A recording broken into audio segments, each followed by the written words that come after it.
Bismillahirrahmanirrahim.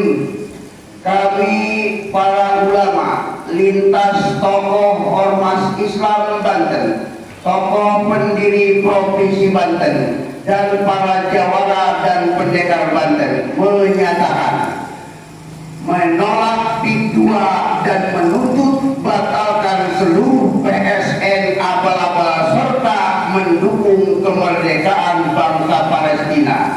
Takbir! Takbir! Takbir!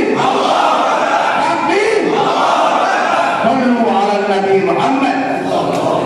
Wassalamualaikum warahmatullahi wabarakatuh.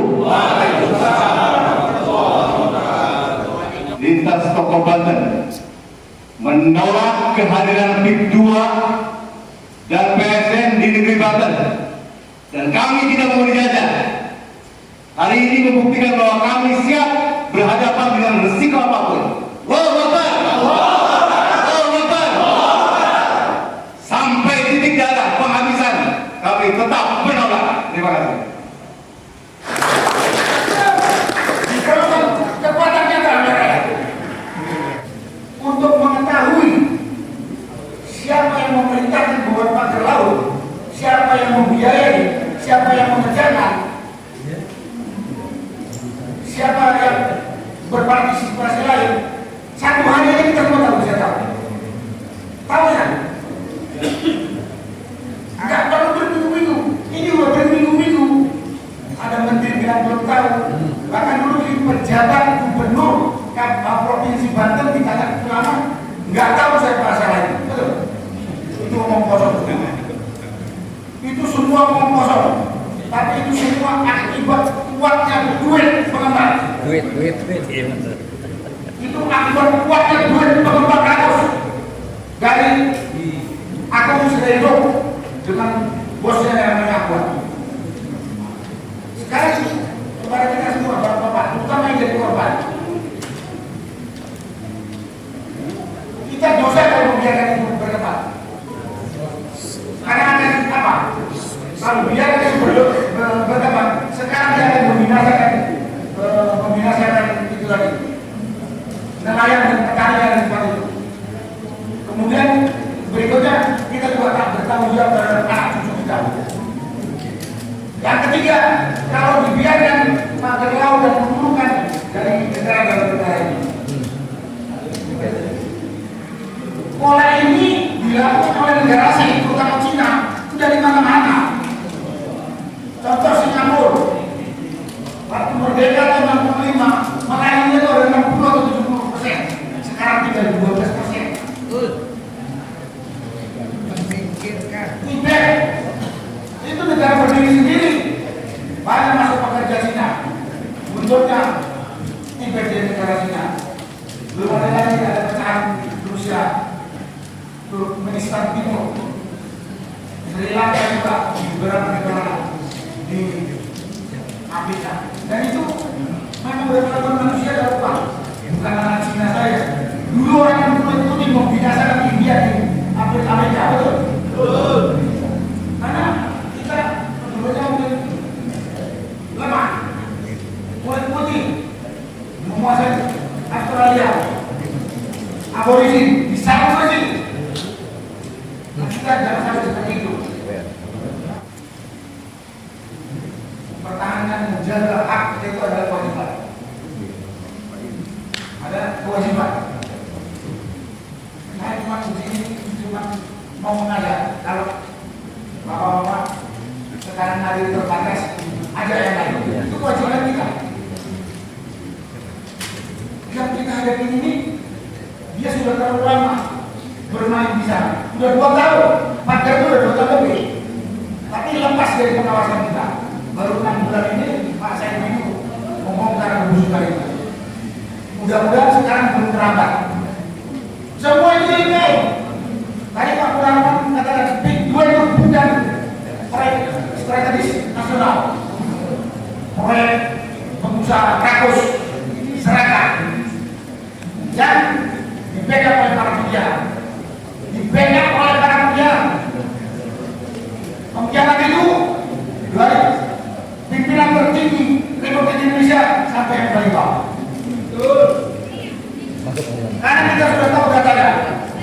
Aguan baru seperti ini. Karena presiden sebelum ini Jokowi yang memberi peluang, termasuk menteri-menterinya memberi dukungan. Tadi itu yang saya mengatakan. Yang namanya proyek strategis nasional itu adalah apa? Ekoturism park. Sekarang di dua saya sudah dibangun hotel puluhan tingkat, rumah.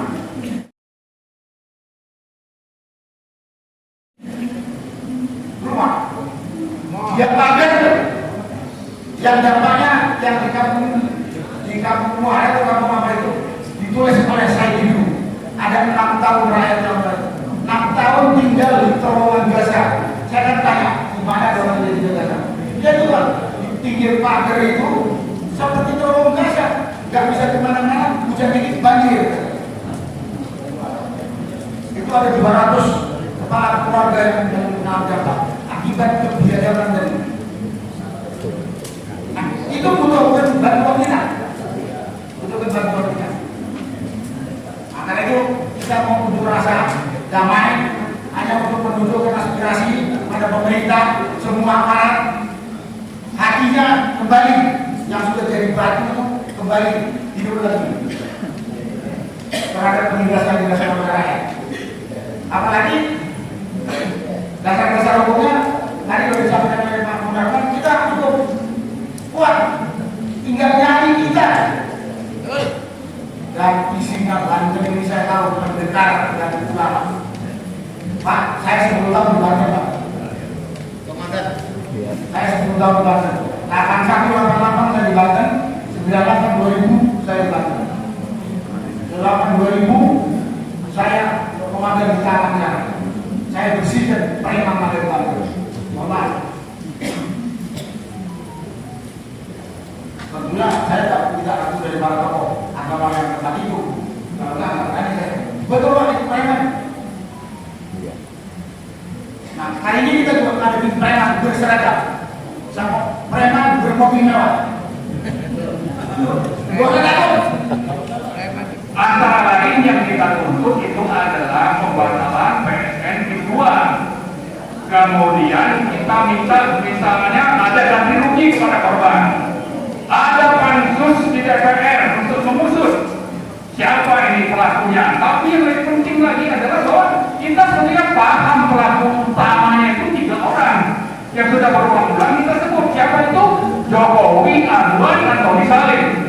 Ya, Jokowi, Anwar, dan Tommy Salim. Ini pelakunya gitu. Nah, tinggal tadi kembali kita mau ngapain? Ya, kita mau nyerah.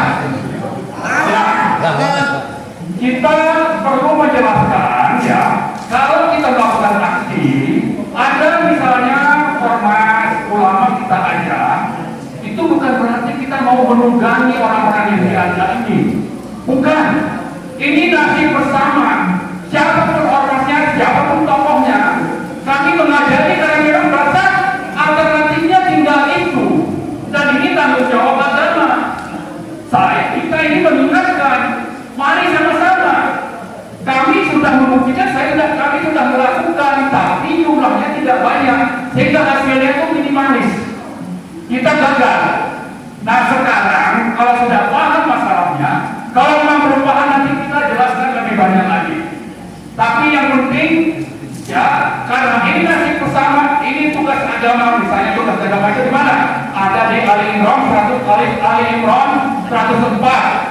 Ada di surah Luqman nomor 17 misalnya. Dari 2 ini saja sebetulnya jelas bagi kita ini tugas agama, perintah agama, meskipun bisa dikatakan fardu kifayah, tapi untuk berhasil ini butuh masa sangat banyak. Jadi sekali lagi saya berharap ini bisa kita laksanakan. Terakhir sekali saya ingin mengingatkan bahwa kita jangan terkecoh dengan gendang dari pemerintah menggembar-gemborkan pencabutan pagar, ingin mencari siapa, padahal sudah tewas tadi 3 orang itulah pelakunya. Yang beroperasi di bawah itu memang tidak tahu perusahaan siapa, tapi ujungnya itu pemiliknya itu ya akuntan atau bisa salib. Sudah jelas, tinggal ditangkap aja karena punya niat baik. Tapi kalau dia tidak ingin meloloskan orang-orang ini, dan kesan saya itu yang sering dilakukan oleh pemerintahan sekarang. Apalagi kalau kita diam. Tapi kalau kita terus bersuara ya, siapa tahu terketuk hatinya Prabowo untuk benar-benar objektif. Jangan cari siapa ini. Jangan sampai kita tertipu. Wah, ini nanti akan diteruskan. Ya buktinya kenapa masalah orang ini? Masalah yang pejabat sudah jelas kok masih cari ini yang malah sampai pakai sertifikat inilah itulah macam-macam ya. Dan ini kan upaya untuk menggiring opini kita. Nanti di bawah meja memang ada deal. Oke, nanti masalah laut reklamasi itu tidak jadi, tapi dapat kompensasi di mana gitu. Tapi orangnya lolos, penjahatnya lolos. Nah itu kita tidak tahu ya. Jangan lupa yang namanya kejahatan di darat di 10 kecamatan yang bisa membebaskan sekitar 10.000 hektar ya, tanah negara dan tanah rakyat, ditambah ribuan hektar di pantai yang akan direklamasi itu satu paket. Itu satu paket pemiliknya sama. Jangan lupa itu dari 1.500 hektar saja reklamasi laut, karena ada plan yang menunjukkan bahwa harga per meter dari tanah yang masih reklamasi karena menghadap pantai dan menghadap laut ini harganya per meter 60 juta. Jadi kalau ada 1.500 hektar itu untung bagi mereka. Jadi sudah potong menjual siapa, ada biaya apa, untungnya itu sekitar 900 triliun dari hanya 1.500 hektar, sehingga uang yang sangat besar ini bisa mengendalikan siapa saja, termasuk orang-orang di parlemen, orang-orang di partai, orang-orang di pemerintahan sampai ke level RT RW dan lurah. Maka tidak heran kalau ada lurah itu punya mobil mewah berapa banyak ya. Itu karena itu hasil itu gitu. Jadi saya kira itu saja harapannya, nanti kita peduli dengan nasib kita ke depan, mari berpartisipasi dengan aksi itu.